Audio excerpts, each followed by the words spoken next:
Good morning and welcome back to Portraits of Faith, where we get to meet some more members of our congregation and hear a little bit of their stories, how they've come to be where they are today, and what God has done in their lives.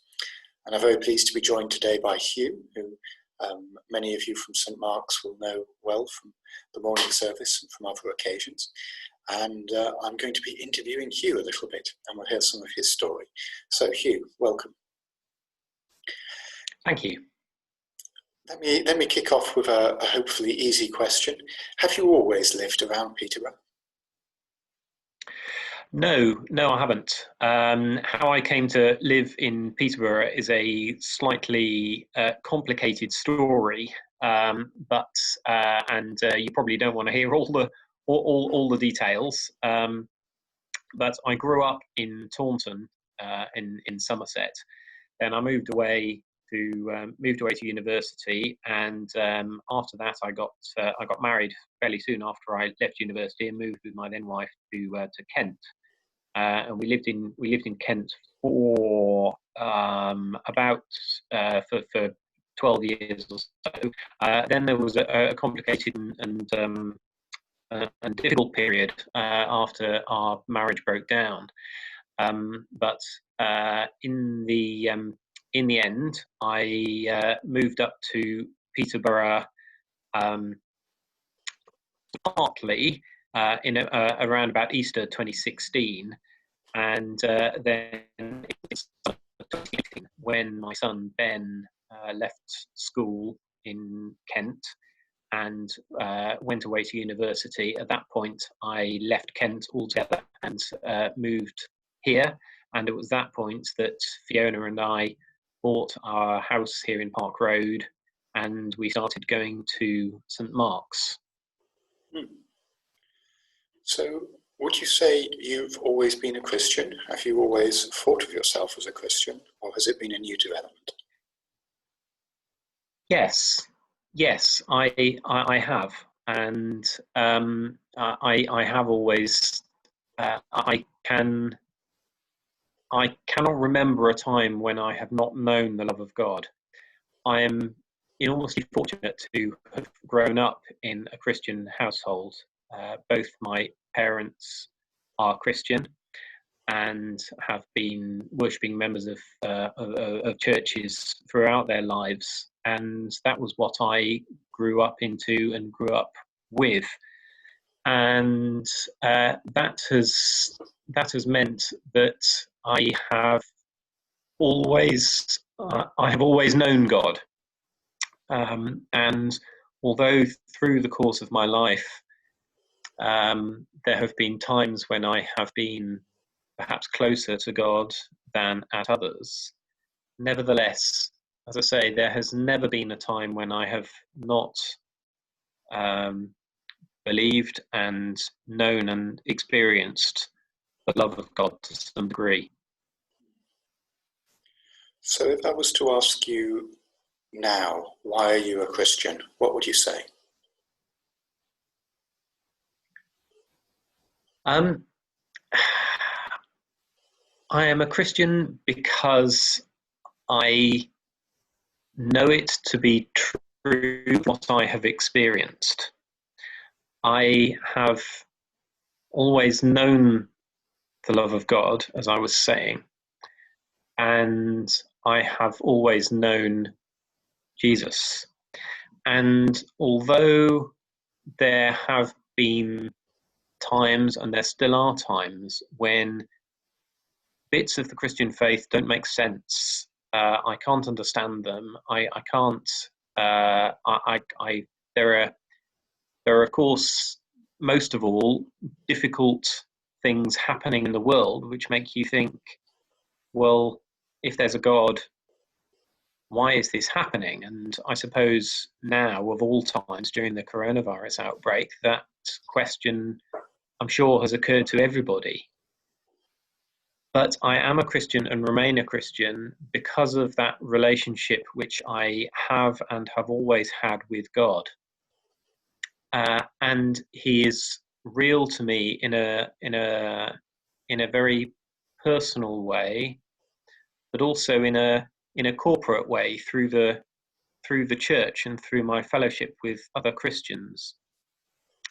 And all of these things come together and tell me whenever doubts arise, even though those doubts are real and need addressing, there's always the knowledge in the background that actually at the bottom of it, this is a relationship between me and God, and I know him and he knows me, and the questions don't go away because of that, but they become, if you like, a sort of second order question.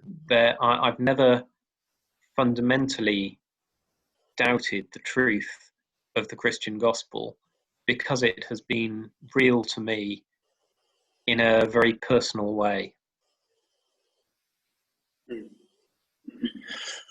So if you were to give one piece of advice to somebody who's maybe interested in Christianity but not themselves a Christian yet, and trying to make up their minds whether this is true, whether it's right, whether it's for them, what advice would you give?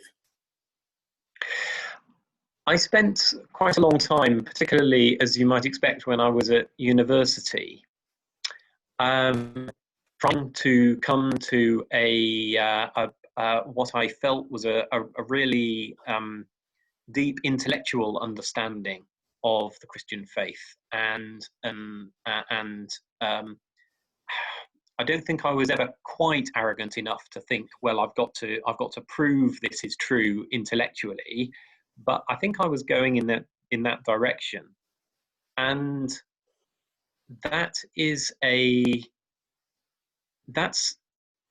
I think perhaps a stumbling block for many people. It's a difficult thing for many people because we live in an age, we live in a society which I think rightly wants things to be properly explained and even proven. And it's a scientific age where we follow the science, and we want to ensure that we test our hypotheses and find out whether they're right. So, advice. Well, in the end, I realized that there was only so far that you could go with that line of thinking. In the end, you do have to take a leap of faith, to coin a phrase. You have to decide, all right, I'm going to trust you, God, here. I'm going to say, all right, if you're real, if you exist, if Jesus really did come for me, then make it known. Don't convince me, show me.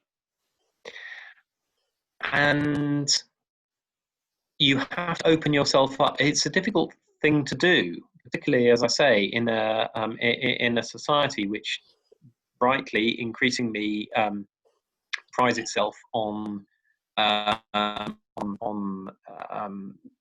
being intellectually justifiable and on things being proven. But in the end, you have to just open yourself up to God and say, here I am.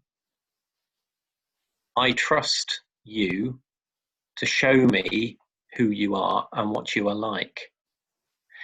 And my advice would be, if you do that, then he will. And he will become real to you, and you will feel and know the truth of the Christian gospel for yourself. You just have to take that step of faith. Thank you. What difference would you say your Christian faith makes to you today? Well, that's quite a difficult question in a way for me, as somebody who, as I said, has always been a Christian. So I know for many people who have become Christian, they can compare their life after they came to know God with their life before. And I don't feel I can do that. So I can't compare and contrast between times when I have known God and times when I haven't. But instead, I think I would say, nevertheless, being a Christian makes a huge difference. I can't imagine not being a Christian.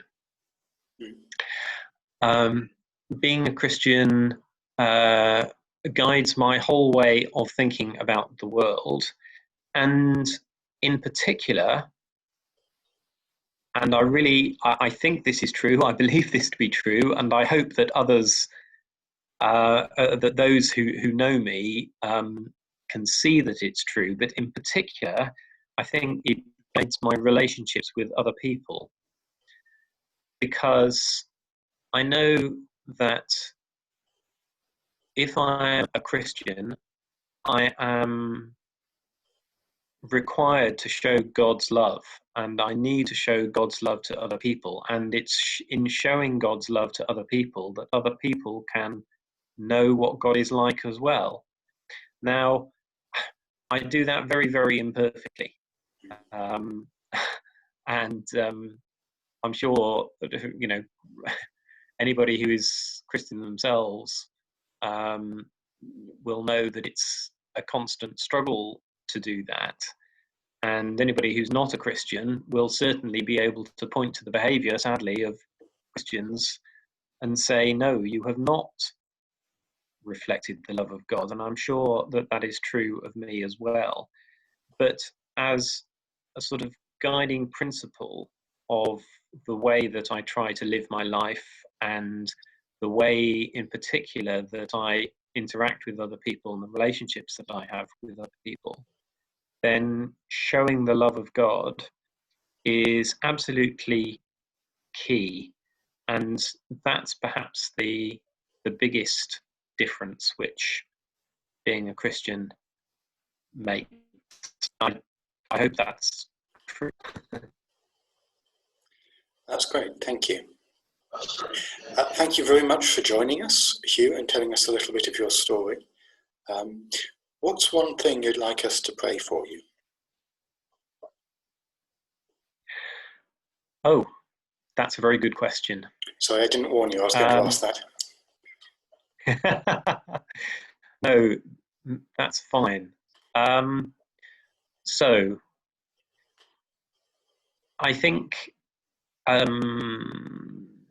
the one thing I would like people to pray for, I think, is this. I am thinking very hard at the moment about God's call for me. God has a call for all of us who call ourselves Christian, and indeed for all of those who don't or don't yet. I've been particularly thinking about God's call for me, and whether he wants me to move into full-time Christian ministry. And I've been exploring that for a little while with one of the diocesan vocations advisors, and I've been thinking about it for quite a long time before that. So that is the thing that I would most appreciate prayer for. I think that God will fully reveal his call for me, what it is that how he would like me to serve him, and how I can best go about that. Thank you. Do be praying that for Hugh over the days ahead. Hugh, thank you very much for joining us, and God bless.